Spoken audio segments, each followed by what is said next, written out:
एक बार फिर से स्वागत है आप सभी का हमारे चैनल जीटी गुरुजी पर, जहां आप सबको पता है G for grammar and T for translation के वीडियोज आप सभी को मिलते हैं। मैं हूं आपका होस्ट, आपका दोस्त प्रभात कुमार सिंह, और आज मैं आप सबके लिए लेकर आया हूं part 4 video direct and indirect speech का, जिसका दूसरा नाम नरेशन भी कहते हैं और जिसका तीसरा नाम सीबीएसई में रिपोर्टेड स्पीच भी कहते हैं। और इसमें आज हम लोग जानेंगे इम्परेटिव सेंटेंसेस के डायरेक्ट सेंटेंस को कैसे हम डायरेक्ट स्पीच को इनडायरेक्ट स्पीच में कैसे चेंज करेंगे। तो चलिए शुरू करते हैं। आप सबका समय लिए बिना इससे पहले सिर्फ इतना बताना चाहूँगा कि मैंने 3 वीडियोज़ जो है वो बना दिए हैं। इसके पार्ट 4 है तो नेचुरल सी बात है कि 3 वीडियोज़ बन चुके हैं। उन सभी के लिंक आपको डिस्क्रिप्शन में मिल जाएंगे, ऊपर आई बटन में मिल जाएगा। इसके अलावा इनके एक्सरसाइज मतलब आप प्रैक्टिस करने के लिए जो है वो अलग से प्लेलिस्ट बना हुआ है, उस प्लेलिस्ट पर उसका भी डिस्क्रिप्शन में लिंक है और ऊपर आई बटन में भी, क्योंकि ये सब जब आप रूल्स सीखेंगे उस पर प्रैक्टिस कर लेंगे तो बेटर रहेगा। फिर आप किसी भी बुक से बना सकते हैं पहले, लेकिन उसका प्रैक्टिस आप कर ले। सबसे पहले तो इंपरेटिव सेंटेंसेस वैसे तो आप लोगों में से ज़्यादातर लोग जानते होंगे, फिर भी जिनको ध्यान में नहीं हो उनके लिए एक बार हम लोग रिवाइज कर लेंगे इंपरेटिव सेंटेंस का। तो जैसा कि आप देख सकते हैं यहाँ पर, लेट अस रिवाइज पीके मंत्रा। पीके मंत्रा मीन्स प्रभात कुमार का मंत्र, यानी मेरा मंत्र। चलिए इंपरेटिव सेंटेंस के बारे में जान लेते हैं, थोड़ा सा रिवाइज कर लेते हैं। इंपरेटिव सेंटेंस की शुरुआत सामान्यतः, ये रेड कलर में मैंने दे दिया, प्रिंसिपल वर्ब प्रिंसिपल वर्ब का मतलब होता है वर्ब का पहला रूप, यानी प्रेजेंट फॉर्म, है ना। जब ऐसे मैं लिखता हूँ प्रेजेंट V1 सुविधा के लिए, अन्यथा ये प्रेजेंट फॉर्म, जैसे go went gone, going goes, तो इसका पहला जो फॉर्म है गो, है ना, उसको प्रेजेंट फॉर्म भी कहते हैं। तो वो उससे शुरुआत हो सकती है इंपरेटिव सेंटेंस की, या फिर डोंट नेवर से हो सकती है, या फिर प्लीज़ काइंडली से हो सकती है। प्लीज़ काइंडली आपको शुरुआत में नहीं लास्ट में भी आ सकता है। और हाँ, एक चीज़ और, ब्रैकेट में मैंने लेट लिखा है, ये बहुत कम ऐसे सेंटेंसेज आते हैं लेट वाले, इसलिए ब्रैकेट तो लेट वाला भी हो सकता है। और इन सेंटेंसेस से क्या पता चलता है, तो ऐसे सेंटेंसेस से ऑर्डर, कमांड यानी कि आदेश, आज्ञा, है ना, एडवाइस, सजेशन यानी सलाह, राय, या फिर रिक्वेस्ट यानी कि अनुरोध का भाव व्यक्त होता है। एग्जाम्पल के तौर पर आप यहाँ देख सकते हैं 3 एग्जाम्पल्स दिए गए हैं। गो देयर, वहाँ जाओ, आदेश का बोध है, गो यानी V1 यानी सिंपल जो प्रेजेंट फॉर्म है उससे शुरू हुआ। डोंट गो देयर, वहाँ मत जाओ, है ना, यहाँ डोंट से शुरू हुआ। प्लीज़ गो देयर, कृपया वहाँ जाइए, तो इससे रिक्वेस्ट का यानी प्लीज़ से शुरू हुआ। तो इस तरह से शुरुआत इन 3 चीज़ों से हो सकती है। फिर से एक बार, भी वर्ब के पहले रूप से, या फिर डोंट नेवर से, या फिर प्लीज़ काइंडली से। यहाँ डोंट है, नेवर भी हो सकता है, या प्लीज़ है, काइंडली भी हो सकता है। चलिए, तो अब बनाएंगे कैसे, इसका परिचय हमने जान लिया। यहाँ पर आप जैसा कि देख सकते हैं, यदि रिपोर्टेड स्पीच में कोई इंपरेटिव सेंटेंस दिया रहे तो उसे निम्नलिखित तरीके से इनडायरेक्ट स्पीच में बदल देंगे। क्या क्या करना है ज़रा देखिएगा। रिपोर्टिंग वर्ब को मीनिंग के अनुसार, रिपोर्टिंग वर्ब जान रहे हैं, जैसे ही सेज या ही सेड या आई से, यू से रहे, तो उस से को या से टू को आगे वैसे एग्जांपल में हम लोग देखेंगे। ऑर्डर या ऑर्डर्स या ऑर्डर्ड, मैंने ईडी दे दिया। एक्चुअली क्या है कि ज़्यादातर जो डायरेक्ट से इनडायरेक्ट बनाने वाले होते हैं उसमें ईडी ही मतलब पास्ट वाला सेड ही रहता है, इसलिए मैंने एक में लिख दिया। बाकी वही तीनों रूप हो सकते हैं। यदि ऑर्डर वहाँ से रहे तो ऑर्डर हो जाएगा, सेज रहे तो ऑर्डर्स हो जाएगा, और सेड रहे तो ऑर्डर्ड हो जाएगा। तो इसी प्रकार से सजेस्ट या सजेस्टेड, एडवाइस, एडवाइजेज या एडवाइज्ड, रिक्वेस्ट या रिक्वेस्ट्स या रिक्वेस्टेड। इसी प्रकार हाँ, एक ये पहला है जिसमें टेल भी लग सकता है और आस्क भी लग सकता है। और सब में ऐसे क्वेश्चन वाले में हमने आस्क देखा था, नॉर्मल में हमने टेल देखा था, लेकिन इसमें ऑर्डर, कमांड, सजेशन के अलावा टेल या आस्क भी लग सकता है। तो पहला काम तो ये करेंगे। दूसरा काम है, डायरेक्ट स्पीच के रिपोर्टिंग वर्ब के बाद ऑब्जेक्ट रहे या न रहे उसे इनडायरेक्ट स्पीच में बदलते समय एक ऑब्जेक्ट जरूर लगाएंगे, क्योंकि हर इंपरेटिव सेंटेंस में यू छुपा रहता है। ये बहुत इंपॉर्टेंट बात है ना, ये बहुत ही इंपॉर्टेंट बात है। जैसे एक एग्जांपल हम लोग ले लेते हैं। यदि मैं आप लोगों से कहूँ कि मैं लिखता हूँ गो देयर, है ना, मान लीजिए मैंने लिखा, ऊपर में भी है ना, कि गो देयर, तो ये गो देयर में मान लीजिए सेंटेंस का 3 बेसिक रूल्स होता है। क्या क्या रूल होता है मैं एक बार रिपीट कर देता हूँ, पहले के वीडियो में है, लेकिन सबसे पहले इंग्लिश सेंटेंस हमेशा कैपिटल लेटर से शुरू होगा। तो चलिए इसको भी छोड़ देते। केवल मैं लिखता हूँ गो, मैं लिखता हूँ गो और फुल स्टॉप, तो 3 खासियत क्या होता है हर सेंटेंस में। एक तो वो कैपिटल लेटर से शुरू होता है, दूसरा उसके लास्ट में फुल स्टॉप या क्वेश्चन मार्क या एक्सक्लामेशन मार्क में से एक होगा। ये दूसरी खासियत, ये सेकंड फीचर। और थर्ड फीचर होता है हर सेंटेंस में कि एक सब्जेक्ट और एक वर्ब होगा ही होगा। 3 चीज़, कैपिटल लेटर से शुरू होगा, लास्ट में फुल स्टॉप होगा और उसमें एक सब्जेक्ट और एक वर्ब होगा ही होगा। तो अब सवाल लोगों को ये लगता है चलिए गो तो वर्ब हो गया, सब्जेक्ट कहाँ है? तो सब्जेक्ट इसमें यू हमेशा छुपा रहता है। आप इस प्रकार से ब्रैकेट में लिख सकते हैं यू गो, क्योंकि डायरेक्ट यू गो लिखेंगे यदि तो इसका मतलब तो आप सबको पता है, ये तो हो जाएगा simple present tense, you go तुम जाते हो। तो इसलिए ये हिडन है, इसको दो चीज़ कहते हैं, या तो हिडन छुपा हुआ या अप्लाइड मतलब पहले से लागू। तो यही बात यहाँ पर लिखी हुई है। क्योंकि हर सेंटेंस, ये छोटे फॉन्ट में मैंने लिख दिया है, इंपेरेटिव सेंटेंस में यू छुपा रहता है, इसलिए आपको ऑब्जेक्ट देना होगा। पहले भी हमने रूल्स पढ़ा है जिसमें यू कि रहता था अंदर में तो हमें एक ऑब्जेक्ट देना पड़ता था, इसमें हर एक में होता है, इसलिए हर एक में यदि ना दिया रहे तो हम अपने मन से दे देंगे। एक बात और है नोट में, जो पहले भी बता चुके हैं, फिर एक बार रिपीट कर देते हैं। जैसा कि पहले बताया जा चुका है कि ऑब्जेक्ट के तौर पर कुछ भी दिया जा सकता है, परंतु मी का यूज अधिक कॉमन है। अब क्या होगा, मान लीजिए ही ऑर्डर्ड, नहीं कुछ दिया हुआ, ही ऑर्डर्ड मी, कोई लगा देगा ही ऑर्डर्ड हिम, कोई लगा देगा ही ऑर्डर्ड हर। अब क्या होगा, कोई एग्जाम में या किसी टीचर को जब वो इसको करेक्शन करना होगा तो वो सब में अजीब अजीब हो जाएंगे, सब में अलग ऑब्जेक्ट हो, उसके अंदर भी अलग अलग हो जाएंगे। तो इसलिए ये कॉमन रख लिया कि मी ही लगाना चाहिए जनरली, वैसे लगाने को कोई भी लगा सकते हैं। दूसरी बात है कि रिपोर्टेड स्पीच में प्रयुक्त जो जिसमें रिक्वेस्ट का बोध होगा उसमें जो प्लीज़ काइंडली रहे उसको हटा देंगे, नहीं रहे तो कोई बात नहीं। और कॉमा तथा इन्वर्टेड कॉमा को हटाने के बदले जो जनरली हम लोग दैट का प्रयोग करते थे उस जगह टू या नॉट टू का यूज़ करेंगे। नॉट टू तब करेंगे डोंट नेवर रहे यानी निगेटिव रहे तो, ठीक है। यही बेसिक स्टेप्स है। इसके बाद बचे हुए जो सेंटेंस रहेंगे, है ना, इसके बाद जो बचे हुए सेंटेंस रहेंगे उनको सेम टू सेम रख देंगे। बस यदि उसमें सब्जेक्टिव या ऑब्जेक्टिव केसेज आ जाए तो उसे जनरल रूल से बदल देंगे। देखिए एग्जाम्पल से ये क्लियर हो जाएगा। देखिए he said bring a glass of water, ठीक है। तो क्या करेंगे, सबसे पहले ही तो है सब्जेक्ट जो, अच्छा एक चीज़ है, ये तभी समझ में आएगा जब आपने पार्ट 1 वीडियो देखा। पार्ट 1 तो आप जानते हैं बेसिक रूल्स उसमें है, तो वो सब में अप्लाई होगा। जो उसमें क्या चेंज ऑफ पर्सन वाला था वो वीडियो, सेकंड में चेंज ऑफ टेंस वाला भी था, हालांकि वो भी जरूरी है। अब थर्ड वीडियो ना भी देखे हो तो चल जाएगा, लेकिन फर्स्ट और सेकंड वीडियो निश्चित रूप से आप देख लेंगे क्योंकि उन दोनों में बेसिक रूल्स है। एक में चेंज ऑफ टेंस है, एक में चेंज ऑफ पर्सन, ये दोनों हर एक सेंटेंस में होता ही होता है।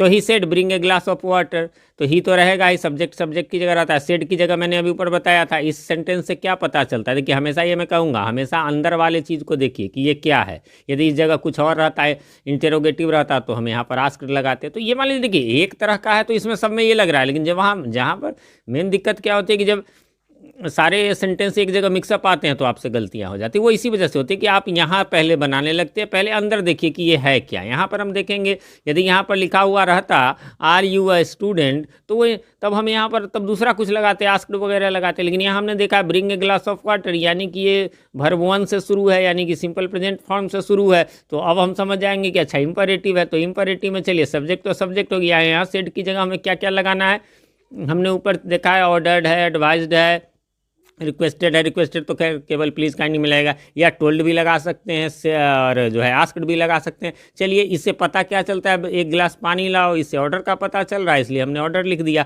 ऑब्जेक्ट एक देना ही है, जनरली मैंने कहा था मी, तो ये दे दिए। और उसके बाद क्या करेंगे, तो यहाँ पर आप देख सकते हैं टू लगा हुआ है, और टू के बाद मतलब ये तो इधर वाला हो गया, टू के बाद ये same to same bring a glass of water जो है उसको हम लोग सेम टू सेम रख देंगे, ठीक है। उसके बाद एक जो आपको यहाँ पर ऊपर में रूल दिख रहा है, ये रेड कलर में सब्जेक्टिव ऑब्जेक्टिव केसेज यदि आ जाए तो उसे जनरल रूल से चेंज कर देंगे। तो यहाँ पर वही है, यही है, bring a glass of water है, लेकिन bring me a glass of water. अब क्या करेंगे, बाकी सब रूल आप जानते हैं, he ordered me to bring. अब ये जो मी जो चेंज ऑफ पर्सन आ जाएगा तो मी फर्स्ट पर्सन सब्जेक्ट के अनुसार, सब्जेक्ट क्या है तो ही के अनुसार यहाँ पर हिम लग जाएगा, तो वो वाली बातें होंगी, ठीक है।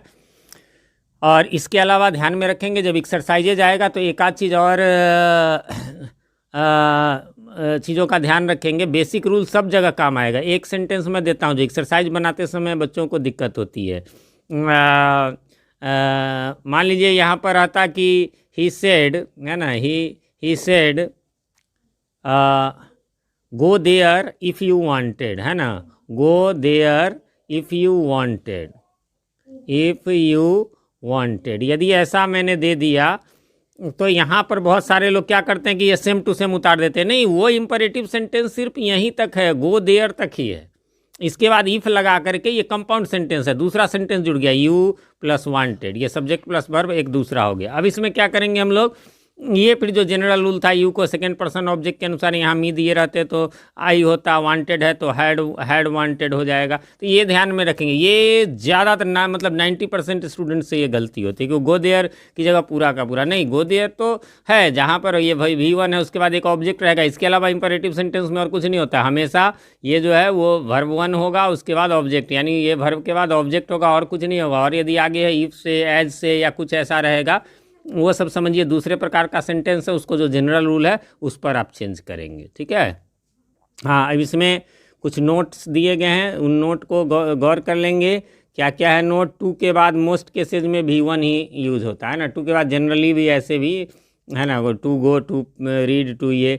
और हाँ, यदि इंपरेटिव सेंटेंस में डोंट नेवर से हो तो वह निगेटिव इंपरेटिव सेंटेंस होता है। और इस सिचुएशन में इन्वर्टेड कॉमाज को हटाने के बदले ध्यान देंगे नॉट टू का यूज होता है, ये नॉर्मली है। लेकिन इसमें रिपोर्टिंग वर्ब के रूप में यदि फॉरबिड या जिसका दूसरा रूप फॉरबिड्स या V2 जो हो गया फॉरबिड लगा देंगे तो भी इनडायरेक्ट बनाया जा सकता है, पर तब केवल टू का यूज होगा। निगेटिव के लिए है, ज़रा देख लीजिए, ये बहुत ज़रूरी है कि एग्जाम्पल में he said don't sleep late, तो क्या होगा? नॉर्मल आप ऊपर पढ़े ही सजेस्टेड या ऑर्डर्ड मी। अब यहाँ देखिए डोंट स्लीप लेट, ये सजेशन भी हो सकता है, ऑर्डर भी हो सकता है, आपकी मर्जी पर, आप जिस मर्जी नियम से बना लीजिए, है ना। सजेस्टेड भी ऑर्डर्ड भी, आपको लगता है कि ऑर्डर है तो ऑर्डर, इससे कोई ज़्यादा फर्क नहीं पड़ता है। फिर मी लगाएंगे और हमने क्या कहा कि डोंट है तो नॉट टू लगाए, है ना, और बाकी सेम टू सेम उतार देंगे। स्लीप लेट है ऊपर में तो स्लीप लेट। लेकिन एक तरीका और भी है ना, जैसा कि इसके सेकेंड पार्ट में आप देख रहे हैं कि ऑर्डर्ड या सजेस्टेड की जगह हमने लगा दिया फॉरवर्ड, क्योंकि डोंट से शुरू है,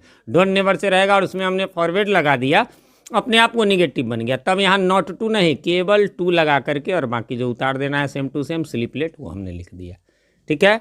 ये था नॉर्मल इंपरेटिव सेंटेंसेस से रिलेटेड जो कि आपके ऑक्सफोर्ड जूनियर इंग्लिश ग्रामर में दिए गए हैं, जिसके एक्सरसाइजेज हैं। बाकी मैं बाद में और दूसरे यानी current Oxford current English grammar से आपको लेट वाले दूंगा, उसमें लेट वाले भी स्पेशल सेंटेंस है, स्पेशल मैंने लिख दिया है। सेंटेंसेज बिगिनिंग विथ लेट, कुछ इंपरेटिव सेंटेंस लेट से शुरू होते हैं। ऐसे सेंटेंसेज के से विभिन्न प्रकार के भाव व्यक्त होते हैं। अगर इनसे प्रस्ताव या सुझाव, प्रपोजल या सजेशन का बोध हो तो इनडायरेक्ट स्पीच इस प्रकार से बनेगा। जनरली यही होता है, बाकी दूसरा आगे देखते हैं। सबसे पहले 3 ही स्टेप हैं इसमें। पहला है सबसे पहले रिपोर्टिंग वर्ब को सजेस्ट, ठीक है, लेट वाले में है ये, या सजेस्ट या सजेस्टेड कहिए, या प्रोपोज या प्रोपोजेज या प्रोपोज्ड में बदल देंगे, जैसा कि ऊपर हम लोग ऑर्डर्ड वगैरह में बदलते थे। फिर कॉमा तथा इन्वर्टेड कॉमा को हटाने के बदले इसमें एक बार फिर से दैट लगाएंगे, लेट वाला है तो। लेट को हटा देंगे तथा अस को सेंटेंस के मीनिंग के अनुसार जो है अस या दे में बदल देंगे। नोट, अगर कोई अन्य पर्सनल प्रोनाउन रहे या नाउन रहे तो उसमें सब्जेक्टिव नॉमिनेटिव के सेंस में चेंज कर देंगे। देख लीजिए ना कैसे एग्जाम्पल से क्लियर हो जाएगा। Example, he said let us dance, मन है तो आगे टुगेदर भी हो सकता है। हम क्या करेंगे, ऊपर जैसा कि बताया सजेस्टेड या प्रपोज्ड आप कर सकते हैं, दैट। अब यहाँ देखिए लेटस है ना, तो लेट तो हट ही गया, अस की जगह अस भी रख सकते हैं या दे, क्योंकि देखिए अब कहिए कि सर ये दे कहाँ से आई, ये नहीं समझ में आया। ये वहाँ से आया कि ही का प्लूरल यदि फर्स्ट पर्सन है सब्जेक्ट के अनुसार हो जाएगा तो ही है, ही का तो अस तो प्लूरल है, तो इसका प्लूरल आपको एक्सरसाइज में आएगा। कई जगह यहाँ ही रहेगा और यहाँ कुछ ऐसा असर है, ये तो खैर लेट वाला है, बिना लेट वाले में कह रहा हूँ, तो आपको दे कर देना होता है, क्योंकि इसके अनुसार बदलेंगे। यहाँ तो सिंगुलर है लेकिन यहाँ ये प्लूरल है, तो इसके अनुसार दे ही हो जाएगा। हाँ, लेकिन लेट वाले में आप चाहे तो वी भी रख सकते हैं या दे, और बस उसके बाद जो है सो आपको शुड लगा करके, है ना, शुड लगाना होगा सब में जो कि ऊपर लिखा हुआ था। और बस जो वर्ब है डांस, तो डांस यदि टुगेदर रहता वो भी ठीक है। वही सजेस्टेड की जगह प्रपोज्ड भी कर सकते हैं, ही प्रपोज दैट वी या दे शुड डांस टुगेदर, ठीक है। लेकिन अब दूसरे प्रकार के सेंटेंस भी है ना, जो कि यहाँ पर दिया हुआ है कि कुछ लेट वाले सेंटेंस से विश का बोध होता है। वहाँ पर जो है सुझाव का या सजेशन का बोध था एक तरह से, है ना, लेकिन यहाँ पर इच्छा का यदि बोध हो तो ऐसे सेंटेंस में लेट के बाद प्रायः मी, हिम, हर, देम ये सब रहेगा ही, या देयर भी रहता है। इस सिचुएशन में हम रिपोर्टिंग वर्ब को विश, विशेज या विश्ड में बदल देंगे।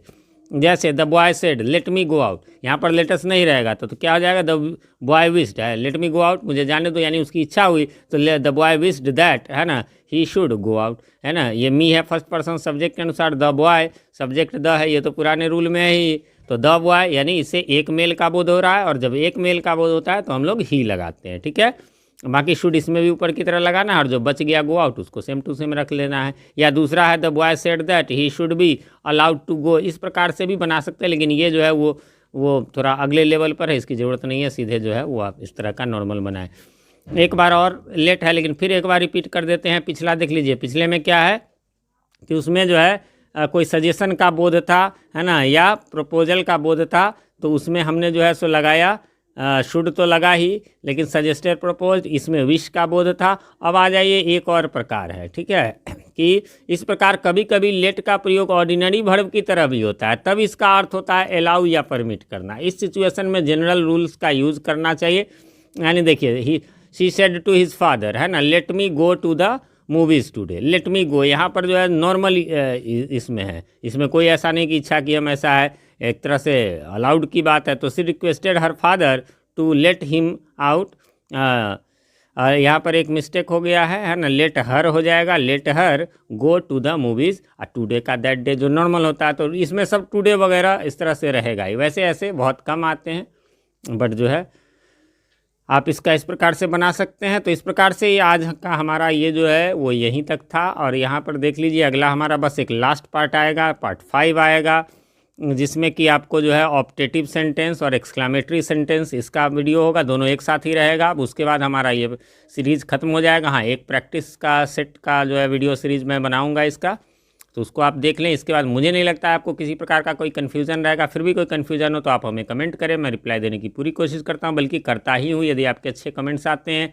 जो आप कुछ हमारे 100 में एक ऐसे होते हैं जिनके कमेंट्स बड़े ही भद्दे होते हैं, उनको मैं चैनल से हमेशा के लिए रिमूव कर देता हूँ। ऐसा ऑप्शन हर यूट्यूबर के पास है, इसलिए कमेंट्स करते समय आप थोड़ा सा ख्याल रखें मर्यादा का। और हाँ, चैनल पर नए हैं या चैनल को अभी तक सब्सक्राइब नहीं किया है तो प्लीज़ सब्सक्राइब कर लें, ताकि इसी प्रकार के यूज़फुल वीडियोज़ आपको मिलता रहे। और साथ में नोटिफिकेशन बेल में ऑल को ज़रूर प्रेस कर दें, जिससे कि हमारे आने वाले वीडियोज़ सबसे पहले आप तक पहुँच सके और पहले के वीडियोज़ आपको ढूंढने में आसानी हो। मिलते हैं अगले वीडियो में, तब तक के लिए हैव अ नाइस डे।